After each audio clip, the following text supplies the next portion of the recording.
құрметті көрермендер. Мен Тілеу Әсел Жанатқызы. Алматы қаласы, Алмалы ауданы, номері 24 лицейдің биология пәні мұғалімі, педагогика ғылымының магистрі. Қайрат Жолдыбайұлының «Кемел адам» атты кітабында былай делінген: «Қымбаттым, су секілді сырқырап ағатын бол». Бұл насихат әрбір мұғалімнің жадында сақталуы тиіс. Себебі су үнемі әрекетте, ол қозғалыста болып, үнемі мөлдірлігін, тазалығын, тұнықтығын сақтайды. Ал егер тоқтап қалса, тұнық су лайланып, орсый бастайды. Бұл дегеніміз, мұғалім әрқашан ізденісте болып, діттеген мақсатына жете білу керек. Бүгінгі сабақта сіздер 8-ші сыныпта биология сабағында қан топтары, қан құю және резус конфликт атты тақырыпта ашық сабағымды тамашалайтын боласыздар. Сәлеметсіздер ме оқушылар, биология сабағына қош келдіңіздер. Мына тақырыпты бастамас бұрын біз үй тапсырмасына шолу жасаймыз, қалай оқығандарыңызды тексереміз. Ал үй тапсырмасы не берілді?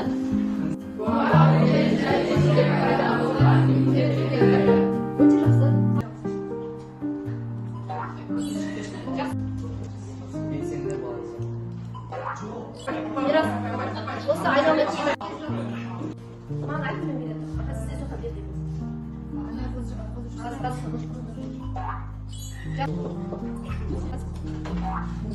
Жақсы, келесі оқушы жалпы балл 62. Сіздерді осы жетістікте құттықтаймын. Енді практика бастаймыз. Жаңа тақырыптың мән мағынасын ашу үшін миға шабуыл әдісі VR архивтерді қолданып сіздер белгіленген видеоны көресіздер. Сол бойынша маған тақырыптың мән мағынасын ашасыздар. Осы уақыттағы видеоны қараңыздар. 360 градуста бұл видеода не түсінгендеріңізді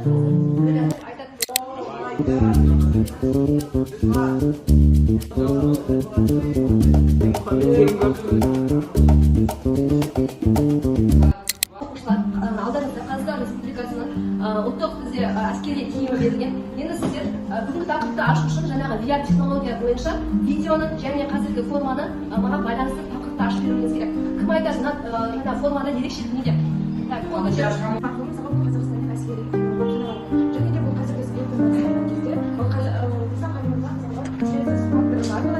әскерилердің кейде бұндай жазу әскерилер қажуалға кезінде сол жағдайда өздері жағдайда қан құюға керек болады және бұл үшінші қан тобын біз бірінші қан тобына құя аламыз. Топтарын құю және резус конфликт бұл қан құюмен байланысты тақырып және қан топтары туралы өтетін боламыз. Енді жаңа тақырыпқа көшпес бұрын біз нақты топтарды анықтайық. Ол үшін әр қазір топтан белгіленген қағаздар бойынша келіп таңдайсыздар, ішінде қан тобы берілген. Қай қан тобы беріледі, соған олар отырамыз, жарай ма? Сіздерде жақсы, мына жақта келіңіздер бірінші.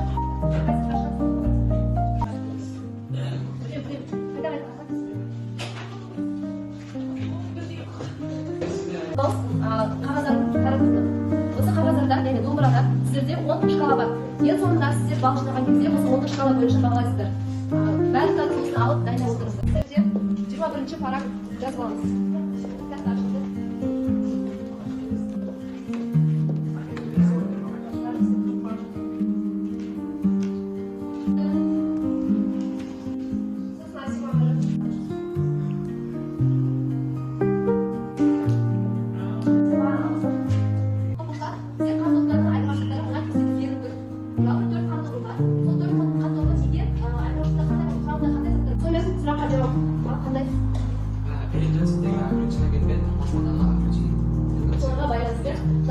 Үшінші қан тобына тиесілі және бірінші қан тобында екі түрлі агрессивтерге бар.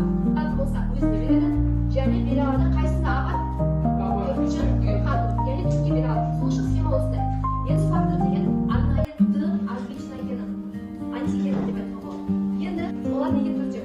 Екі затқа байланысты. Бірі аргентинин, екіншісі антигені. А, Б және АБ ол нені білдіреді? А дегеніміз бізде екінші қан топ, Б үшінші қан топ, А бұл төртінші қан топ. Біз оны қабылдау мақсатында осы қан топтарын туралы өте білетін боламыз.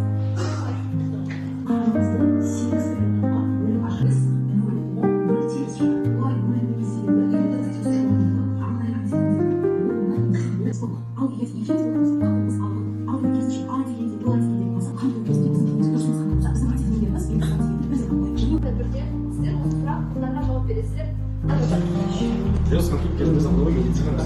жабады. 76-ның ішінде әдейі антиденен енгізілген қағым. Сол медицина комиссиясы жақсы дұрыс айтасыз. Денсаулық қана құрамындағы ерекшелік жасалған қабылдарын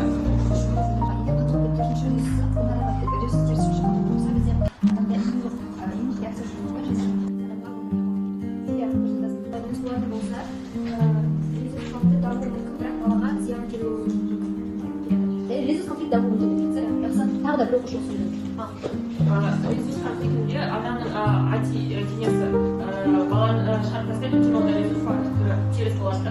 Бізде эмбриондар мен электриктер күресе бастайды. Тамшур, тасқышында қызыл және көк тамақ бояғы қан күйіп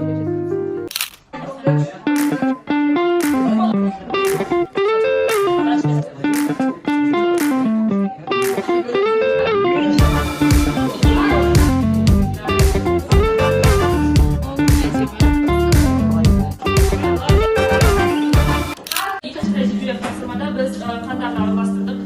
Барлығымен араластыра беруге болады, бірақ бірінші адаммен араластыруға болады. Өткен сөзінде.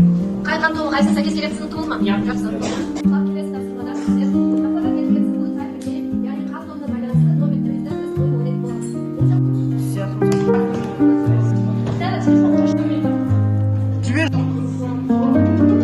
Қазір бізде соңғы тапсырма, оның тапсырмасы, яғни қан тобы бізде қанша?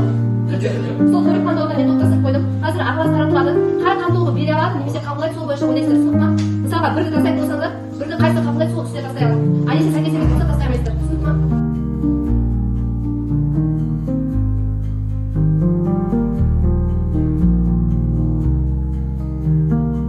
Сабақтың рәсімі бойынша қазір кері байланыс алып өтемін. кезеңі оңай болды. Сабақ кезеңі барлықтары өте оңай болды және өте қызықты. Бұл сабаққа жағдай мен бұл сабаққа қабылдары не Ал бәрі Сабақта қандай баға алдың? Мен бүгінгі сабақта ең үздік баға алдым. Сабақ өте біздің сабақтың мәресіне жеттік. Енді сабақтың соңында бағалау бойынша әрқайсысы өзіндік бағалау жүргізеді.